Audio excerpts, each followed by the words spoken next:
Hey guys, Scare9 here, welcome back to my channel today, and in this video we are going to be going over some brand new information and clarification that we have gotten from some of the Bungie developers on Twitter. Now this is going to be covering everything that Josh Hamrick and Christopher Barrett have gone over pretty much over the last week over on their Twitter accounts. These are replies, these are tweets, all this kind of stuff, and there's actually a lot of really great information in here that I haven't really seen anyone covering, so I did want to take the time and make a proper video, go over all of these things with my thoughts and opinions, and let you know why I think you guys should be very excited for the future of Destiny 2. Now we're going to start off with the one Josh Hamrick tweet. Someone asked him, Josh, is there any chance we can see some buffs to the mobility stat? If not, could we have some insight on why having it affect sprint speed could potentially break the game? I've heard some cool suggestions like having it increase ADS speed or weapon ready / swap speed as well. And Josh Hamrick replied, player top speeds affect world loading and whatnot. Changing ADS speeds is possible, but it tends to mess people up when it is variable. But we can and have done it. So this is the exact type of answer I am looking for whenever we are having communication with the Bungie team. This is something that I personally would have never thought about. How your player moving more quickly around the environment would actually cause complications with our systems because more of the world would have to load at different speeds. That makes a lot of sense, but it's not something that is inherently obvious on the surface of the problem. So I love that they're being more open. In addition, I'm very excited for more of these type of answers as we go forward with our discussions with Bungie. It's very important that the player base knows the limitations of the systems, and this is definitely the type of answer that will outline this type of problem. And it's definitely something they need to try to be more open about so they can justify their actions to us so people won't get quite as mad whenever things do or do not happen. Now let's go ahead and take a look at some of the replies Christopher Barrett has sent out over the past week. These are actually really awesome once again. So someone asks him, will there ever be hidden items for us to find in the environment again? In Destiny 1, me and my friends always loved exploring everywhere, searching for dead ghosts, etc. And to this, Christopher Barrett just replied, yup. And now this is really important as well, because now that we have confirmation that they will in fact be returning to the game, all we have to wonder about now is when they will be making their return. To me, it is perfectly fair to assume that if we don't get to see them in DLC 2 in the spring, they will most certainly be in the DLC that we get later this year sometime around September. Christopher Barrett has already hinted that the second DLC might be pushed back just a little bit so they can make sure that it launches with everything to make it a really solid DLC. So because we are getting this answer right now, I would not even be a little bit surprised if they actually did end up adding some type of dead ghost to the game with the second DLC. Now personally, I would love to see dead ghosts come back, but once again, how would this tie into the lore section of the game?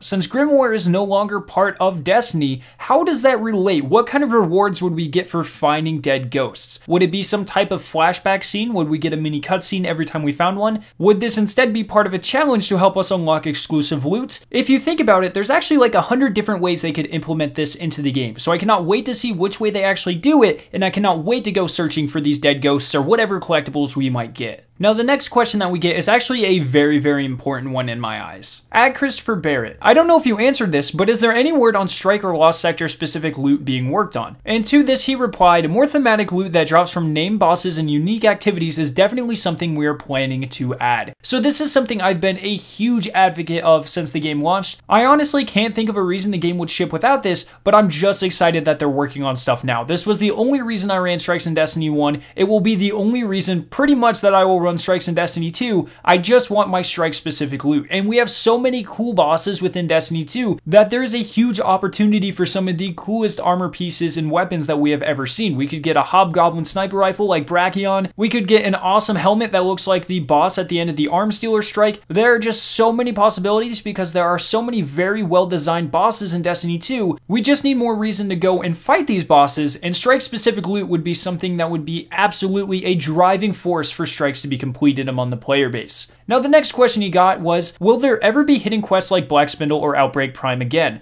Those types of quests are currently non-existent in Destiny 2 and they were brilliant, and to this Christopher Barrett just responded, yep. This is also one thing that I really do want to see, and I've talked about this before. For all intents and purposes, the Legend of Agrias was sort of like this, but it was more along the lines of holding our hand during this time. I would really like to see another Outbreak Prime type of quest where it really is just a community driven puzzle where we have to go do some some of the most ludicrous tasks to get an amazingly themed, powerful exotic in the game. I personally feel like the Saint 14 Shotgun quest would have been an excellent time to introduce something like this, but nothing ever came of that, unfortunately. So I really do want to see more black spindles in Destiny 2. I really do want to see more raid weapons in Destiny 2. Just things that are super secret, hidden behind locked doors, and we have to do some sort of secret task to go unlock them. That would be awesome. So I'm definitely excited for the introduction of that. And once again, I would not be surprised if we get one of these in the spring DLC. Just because he is answering this in such a certain tone, I do think that there is a very good possibility that we will get to see one of these weapons within DLC 2. Next up, someone asked Christopher Barrett if he and Deej will be sitting down for a live stream in the near future. And to this question, Christopher Barrett just replied, "It seems inevitable, yes." So this is something, once again, I've been asking for a very long time. I really enjoy the constant communication on the Bungie blogs and through Twitter, but nothing beats human interaction. If I can see someone having a discussion, if we can have someone personally answering questions, I feel like we will get much more in-depth answers that the community really wants, and it would definitely help Bungie seem more like a group of people rather than just a faceless entity that's just pumping out a product. So I definitely want this more personal aspect to be added to these updates. I want to connect with the Bungie team. I want to hear what they have to say, and I don't want some nicely crafted, very carefully worded blog update instead of some personal answer. I really want to see what they're working on, and I want to see what they all have to think about it. Next, someone asked Christopher Barrett if there was going to be any more exotics returning from Destiny 1, and to this he replied, yes. New exotics are a higher priority, but we will be bringing back some old favorites too. So in my opinion, this was the perfect answer to this question. There are so many new exotic ideas that need to be explored. We need some brand new, powerful, unique exotics, something like the Colony,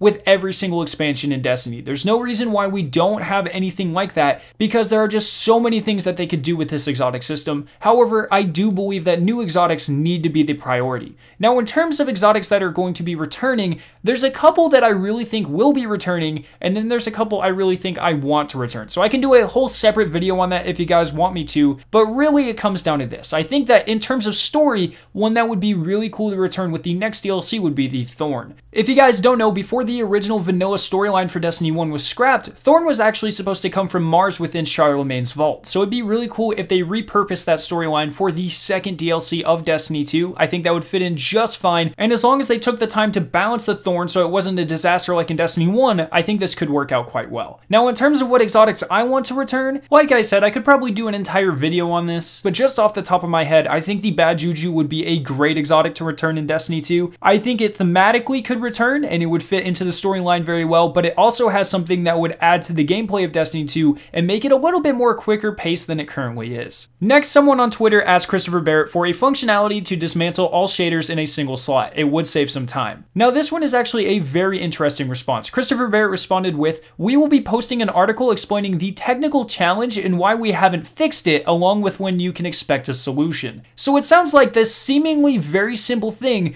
once again, has some deep-rooted problems that makes it not as simple as it seems it would be. And this is why I like Josh Hamrick's previous response of, there are things in the code that we might not initially think about as players, but deep underneath there are rooted problems. Systems are connected, and it makes things a little bit more difficult than we might imagine, just like how when increasing player speeds you run into problems with world loading. So I think there's probably something very similar going on with the shader system. I don't know what it could possibly be, but I'm very interested to see their explanation of that. So I'm sure we will get this article within the next week or two, and I cannot wait to go over it, explain it, and hopefully get some very, very good understandings about why Destiny is the way it is and why some of these changes seemingly take longer than they should. And then the final question for this video has to do with the new emote system. This person asked, "Hey Christopher Barrett, can you give us any more info on the new emote system? Will it just be 4 or maybe something like in Elder Scrolls where a lot of emotes are assigned to a radial wheel? Would love this. Thanks for all you do." Christopher Barrett just responded with, "Players will have the ability to customize each of the 4 emotes on the D-pad/keyboard." Now I know that's probably going to frustrate a couple of people, but once again, this probably has more of a deep-rooted problem. Just from my limited knowledge of game development, you have to think that's actually a lot of work going into just emotes if they had to do a radial wheel.